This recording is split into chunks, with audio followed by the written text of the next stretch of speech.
आज आदरणीय पंतप्रधानांचा मुंबई दौरा आहे आणि ह्या दौऱ्यावर अपेक्षेप्रमाणे अकलेचे तारे आज सकाळी संजय राजाराम राऊतनी तोडले। त्यांनी एक नवीन जावई शोध असा लावलेला आहे की आदरणीय पंतप्रधान चे हे जे दौरे आहेत, जो काय लवाजवा आहे, जो काय त्यांची सुरक्षता आहे, हा सगळा आचारसंहितेच्या नियमाचा भंग आहे। आणि ते आता पंतप्रधानच नाही, काळजीवाहू पंतप्रधान असल्यामुळे, केअरटेकर पंतप्रधान असल्यामुळे ते या सगळ्या गोष्टी करूच शकत नाही असा जावई शोध संजय राजाराम राऊतने लावलेला आहे। आता त्यांनी साधी एक सरपंचाची निवडणूक पण लढवली नाही, लोकांमध्ये निवडून कसं यायचं ह्याला त्याला थानपत्ता नाही। ईशान्य मुंबईची जागा धुमण्यामध्ये ताकद नसल्यामुळे लढवण्याचा पण विचार केला नाही। उगाच राजकीय बळी त्या संजय लीना पाटलांचा देऊन टाकलेला आहे। तो संजय राजाराम राऊत निवडणुकीचे नियम आणि निवडणुकीची आचारसंहिता काय असते हे आम्हाला ज्ञान देतो आहे। देशाचे पंतप्रधान हे कुठलेही नियम न तोडता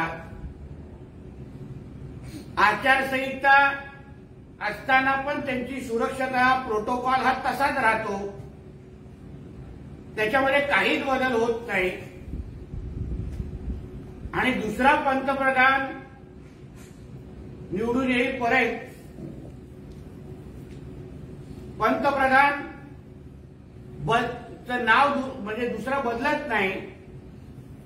म्हणजे 4 जून नंतर पण देशाचे पंतप्रधान हे आदरणीय मोदी साहेबच असतात।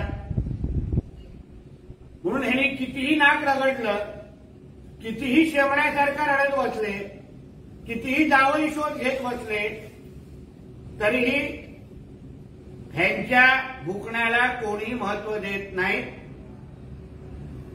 कालच्या इंडी आघाडीच्या त्या पूर्ण कार्यक्रमामध्ये जे काही केजरीवालांसाठी तो कार्यक्रम घेतला असं म्हटलं,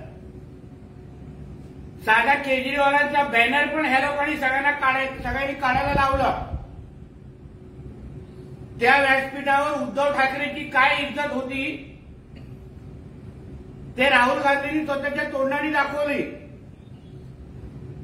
आणि इलेक्ट्रॉल बॉन्डची जो चर्चा आज सकाळी संजय राजाराम राऊत करत होता, ते इलेक्ट्रॉल बॉन्ड्सवर बीजेपीला मिळालेल्या इलेक्ट्रॉल बॉन्ड्सवर चर्चा करा, मग उभाटाला जे इलेक्ट्रॉल बॉन्डच्या रूपाने पैसे आलेले आहेत त्याची पण चर्चा झाली पाहिजे ना। त्या देणगीदार कंपन्या नेमकं कोण आहे, त्यांची जी यादी आमच्याकडे आहे, ते उभाटाला दिलेले इलेक्ट्रॉल बॉन्डच्या रूपाने पैसे या लोकांना उद्धव ठाकरेच्या महापालिकेमध्ये महापौर असतानाच्या काळात ज्यांना इलेक्ट्रॉल बॉन्डच्या माध्यमातून ज्यांनी पैसे दिलेले आहेत त्यांना मुंबई महापालिकेचे किती टेंडर भेटलेले आहेत? त्यांना कोविडच्या काळात जेव्हा उद्धव ठाकरे मुख्यमंत्री होते, कोविडच्या काळात त्या कंपन्यांना किती टेंडर भेटले ह्याची जरा चर्चा आणि चौकशी झाली पाहिजे। नुसतं बीजेपीच्या नावाने मंत्र रोज सकाळ उठल्या बोलण्यापेक्षा शिवसेनेला, उद्धव ठाकरेच्या शिवसेनेला, उभाट्याला नेमकं इलेक्ट्रॉल बॉन्डच्या रूपाने किती पैसे भेटले आणि कोणी दिले आणि त्या कंपन्यांना किती नंतर टेंडर मातोश्रीच्या माध्यमातून दिले गेले, या सगळ्याचा हिशोब आम्हालाही जाणून घ्यायचा आहे। उभाटाने मांडण्याची हिंमत करावी असं आवाहन मी या निमित्ताने करतो। काल उद्धव ठाकरेंनी दिल्लीमध्ये बसून एक फार मोठा जोक मारला। म्हणजे कालपासून आतापर्यंत माझे हसू आवरत नाहीये। त्यांचं म्हणणं असं आहे की ते स्वतः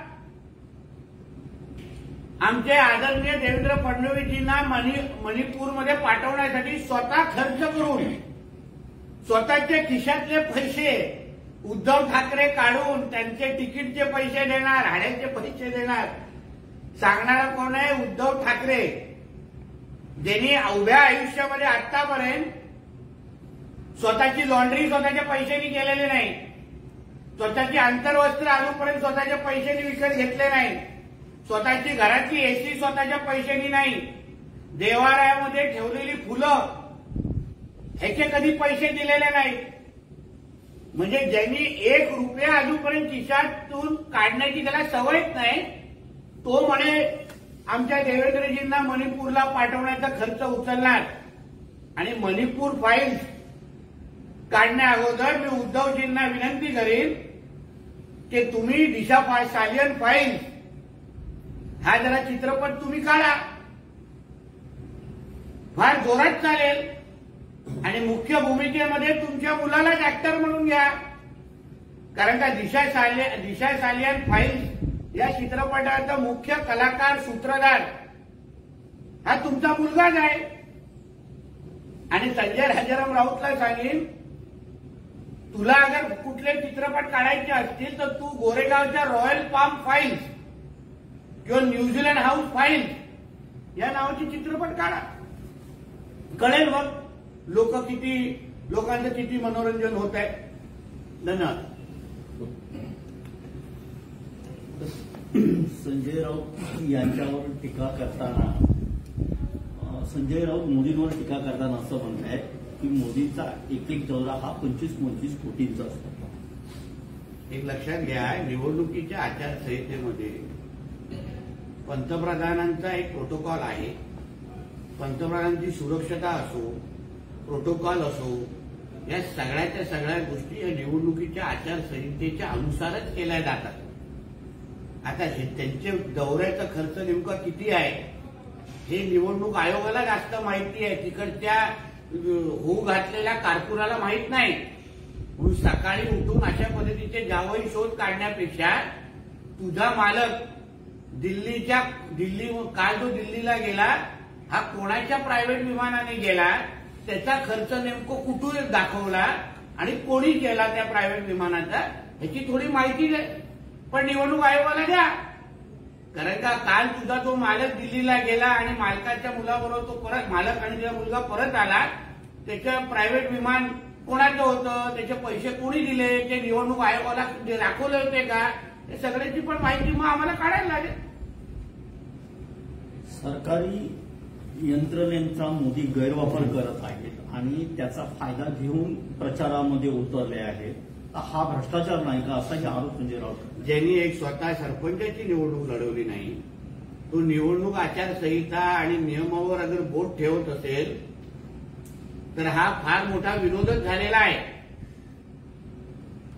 म्हणून मी संजय राजाराम राऊतला सांगेन, निवडणूक आचारसंहितेच्या पहिलं पुस्तकाची कॉपी मी त्यांना पाठवीन. निवडणूक आचारसंहितेच्या अनुसार पंतप्रधानांचा प्रोटोकॉल, पंतप्रधानांची सुरक्षता ह्याच्यामध्ये काही तडजोड करू शकत नाही. 4 जून पर्यंत आदरणीय मोदी साहेबच या देशाचे पंतप्रधान आहेत आणि 4 जून नंतर या देशाच्या जनतेच्या आशीर्वादामुळे ते परत तसेच पंतप्रधान म्हणून राहणार आहेत. म्हणून ह्यांनी कितीही बोंबाबोंब गेली तर कुठेही निवडणूक आचारसंहितेचा भंग होत नाही. हे नियमाआधारे आम्ही बोलतोय. मोदींच्या मुंबई दौऱ्यावरून संजय राऊत असं म्हणतायत की ते मुंबईमध्ये जमिनी शोधायला येत आहेत. जमीन कोणती शिल्लक आहे आणि ती अडाणीला देता येईल का यासाठी नरेंद्र मोदी. कारण का ह्या संजय राजाराम राऊतच्या मालकांनी मुंबईमध्ये कुठली जमीन आणि कुठला टेंडर हा ठेवला आहे का जे मोदीजी दुसऱ्यांसाठी विकायला येतील. आतापर्यंत देशामध्ये 14च्या अगोदर माँ बेटी की सरकार ही देश विकत होते आणि मुंबईमध्ये हा बाप बेटी की सरकार मुंबई महापालिकेच्या नावाने मुंबईला अक्षरशः विकायला काढलेले. म्हणून मोदींवर आरोप करण्या अगोदर तुझ्या मालकाचा आणि मालकाच्या मुलांनी मुंबईला कसं लुटलं यावर थोडी अर्धा तास चर्चा होऊन दे, मग कळेल. या राज्याचे मुख्यमंत्री उपमुख्यमंत्री दिल्लीत जाऊन रुमाल टाकून कसे बसतात नेत्यांच्या लॉनवर हे आम्हाला सांगू नका. तुमची मुद्रेगिरी आणि भुद्रेगिरी आम्हाला माहिती आहे, असं संजय राऊतांनी. मग काल जे काँग्रेसच्या कोट्यावर जाऊन जे उद्धव ठाकरे आणि संजय राजाराम राऊत नाचले त्याचे व्हिडिओ आम्ही दाखवू का? आणि गजरा कोणी हातात लावलेला आणि समोर उद्धव ठाकरे आणि संजय राजाराम राऊत कसे नाचत होते, पैसे कसे उधळले गेले, मग ह्याचे व्हिडिओ मग आम्हाला दाखवायला लागतील जनतेला. दर दिवशी 5 भ्रष्टाचारांचे प्रवेश जे आहेत ते भाजपमध्ये होत आहेत असं संजय राऊत म्हणतात. आणि मग त्याच्या मातोश्रीमध्ये बसलेला महाराष्ट्रातला सर्वात मोठा ठग्या ज्याला उद्धव ठाकरे म्हणतात, त्याच्याबद्दल तो बोलणार नाही. आतापर्यंत अजितदादा महाविकास आघाडीमध्ये होते तेव्हा अजितदादाचं कौतुक व्हायचं. हसन मुश्रीफ महाविकास आघाडीमध्ये यांच्यावर होते तेव्हा त्यांचं कौतुक होतं. भुजबळ साहेबांना एकदम अतिशय प्रिय होते यांचे भुजबळ साहेब. आता त्यांनी स्वतःच्या स्वाभिमानासाठी अगर भूमिका घेतली, देशाच्या विकासासाठी भूमिका घेतली, तर ह्यांच्या डोंगराखाली आग का लागते? तुम्ही 2014 पासून 14ला जे भारतीय जनता पक्षाच्या बरोबर होते तेव्हा तुम्हाला मोदी साहेब एवढे वाईट वाटले नाही, तेव्हा त्यांच्यावर भ्रष्टाचाराचे आरोप करायसारखे तुम्हाला वाटले नाही. आता जेव्हा डोंगराखालून सत्ता गेली आणि रस्त्यावर फिरण्याची जेव्हा वेळ आली तेव्हा अजितदादा आणि सगळे तुम्हाला वाईटच वाटणार. संजय राउत आचार संहिता भंग के बारे में बोल रहे, प्रधानमंत्री के दौरे के मद्देनजर क्या कहेंगे आप? देखिए ऐसा है कि देश जिसने एक सादी सरपंच का भी चुनाव लड़ा नहीं, वो संजय राउत जो भी इलेक्शन आचार संहिता के बारे में बात करते हैं, नियम बताते हैं, ये बहुत बड़ा विनोद है. हमारे देश के पंतप्रधान, उनका प्रोटोकॉल, उनकी सुरक्षता और उनके जो प्रोग्राम है वो इलेक्शन कोड ऑफ कंडक्ट के अनुसार ही डिजाइन किए गए हैं. शायद इतनी मालूमात संजय राजाराम राउत को नहीं होगी, तो इसलिए उन्होंने पहले क्या आचार संहिता होता है, नियम क्या होते हैं, उसकी पहली मालूमात लेनी चाहिए, उसकी स्टडी करनी चाहिए और फिर ही इस तरीके की आलोचना करनी चाहिए. युतीचा तिढा अजून सुटत नाही, मात्र वंचितने आपला उमेदवार जाहीर केला सिंधुदुर्ग रत्नागिरी जिल्ह्यामध्ये. चांगली गोष्ट ना, प्रत्येकाला आपल्या आपल्या उमेदवार जाहीर करण्याचा अधिकार आहे. म्हणजे प्रकाश आंबेडकर जींना महाविकास आघाडीनी जे काही त्यांनी स्थान दिलं नाही त्याच्यामुळे त्यांनी आज उभाटाच्या उमेदवाराच्या विरोधात वंचितचा उमेदवार उभा केलेला आहे. तर ती भूमिका, हा प्रश्न खरं म्हटलं तर तुम्ही महाविकास आघाडीच्या लोकांना विचारलं पाहिजे, चुकीच्या आघाडीच्या महायुतीच्या लोकांना तुम्ही विचारता. सर, विनायक राऊत यांच्या खळा बैठका सुरू झाल्या आणि त्यामध्ये ते बोलले की कोरोना काळात एसएसपीएम कॉलेजमधून आर्थिक घोटाळे झाले, त्याची चौकशी. आता खळा बैठक आणि एसएसपीएम कॉलेजचा काय संबंध? त्याच्यापेक्षा एसएसपीएमच्या खळ्यामध्ये येऊन बसा ना आमच्याकडे, आम्ही साफ करून ठेवतो. एसएसपीएम मेडिकल कॉलेज आणि या संस्थेने कोरोना काळामध्ये सिंधुदुर्ग आणि कोकणाच्या जनतेची जी काही सेवा केली, जे काय आधार दिला, जे उद्धव ठाकरेचं सरकार आणि आरोग्य यंत्रणा तेव्हा देऊ शकली नाही, यासाठी जिल्ह्याचे आणि कोकणाचे लोकांची प्रतिक्रिया आणि मत हे आमच्यासाठी महत्वाचं आहे.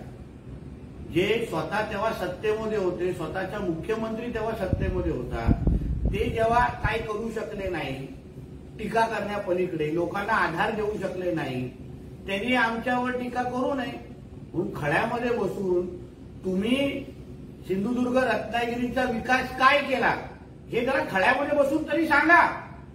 नाहीतर 4 जून नंतर रस्त्यावरच बसायचं आहे, रस्त्यावरच यायचं आहे.